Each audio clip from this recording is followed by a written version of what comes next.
E do outro lado, foi criado um exército para representar esse lado puritano. Eles são chamados de Roundheads. Por que Roundheads? Porque eles já têm um ideal igualitarista. Eles têm o cabelo todo cortado igual, todo mundo corta o cabelo igual. Não é mais só aristocracia, mas vão ter pessoas que são de várias procedências, que vão desse lado. Eles são bastante puritanos, inclusive acho que Deus escolheu para uma grande guerra. O líder dessa batalha, que é o Cromwell, inclusive se vê como um republicano, tanto que Cromwell, quando ele ganha a guerra, ele institui uma república, que na verdade é uma ditadura na qual ele manda. Mas esse lado é o lado vinculado ao parlamentarismo, portanto vinculado à nova oligarquia emergente. Ele é a favor de excluir os símbolos religiosos, porque afinal eles são todos idolatria, portanto é um lado mais secularista, embora bastante com um zelo muito religioso. E esse lado tem uma crença teológica muito específica de que a história sempre evolui. Portanto, nós temos que romper com a Idade Média, romper com essa velharia católica, porque a história está em ampla evolução.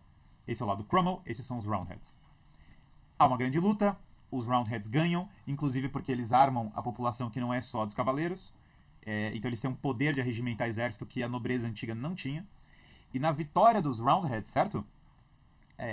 Não dá certo o regime, eles fazem essa ditadura do Cromwell morre, tentam botar o filho dele, aí é o caos absoluto, ninguém consegue fazer funcionar.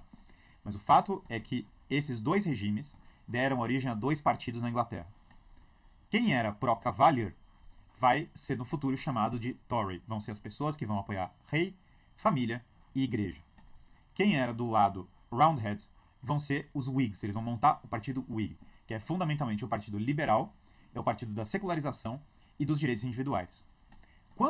John Locke é o grande ideólogo Whig, ele é contratado pelo primeiro conde de Shaftesbury para fazer a ideologia Whig, para dar as bases do que vai ser a ideologia oficial dos Whigs. John Locke é filho de veteranos das guerras de religião. Quem são os pais de John Locke? Pessoas que lutaram do lado puritano nas guerras de religião. Por isso que no segundo tratado do governo, John Locke fala que você tem que tolerar todos os grupos religiosos, menos os católicos. Porque ele entende que o catolicismo é a única ameaça contra essa nova ordem mais liberal que está sendo criada. É cômico porque John Locke é contratado para ser tutor do terceiro conde de Shaftesbury. O Olavo sempre lembrava essa história, né? E o terceiro conde de Shaftesbury debocha dele porque ele acha ridícula. E ele acha, inclusive, John Locke perigoso, porque ele vai trazer ideias revolucionárias para a Europa.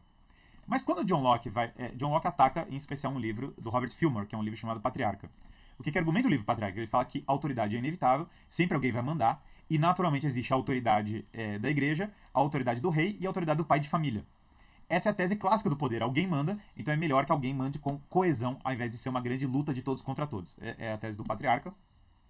E John Locke ataca isso, e ele fala, não. Todo mundo é uma tábula rasa, todo mundo nasce vazio, e nós precisamos fazer um grande contrato social.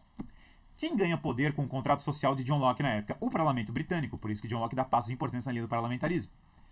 Quem ganha dinheiro com isso? A elite financeira, que vai se organizar no parlamentarismo, e os secularistas e os puritanos. Portanto, já essa estranhíssima combinação de secularismo e puritanismo vai gerar, com o tempo, no protestantismo liberal, a visão de que nós temos que ter um regime altamente moralista.